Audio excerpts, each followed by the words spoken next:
You're programming using Python 3, and you have a list with 1 million items. You need to iterate over that list and have access to two pieces of information, the current index and the current value. You come up with two possible solutions.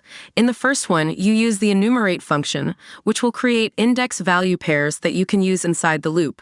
In the second solution, you use the range function, which will give you all indices and you can use them to access the corresponding value. Now, which one is the fastest? I've made this simple script to test the performance of both solutions. It prints the output of both functions to show they produce the same result.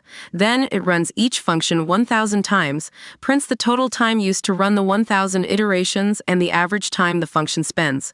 I ran the script 5 times, and in all of them, the solution using enumerate performed better than the other, running about 10 milliseconds faster.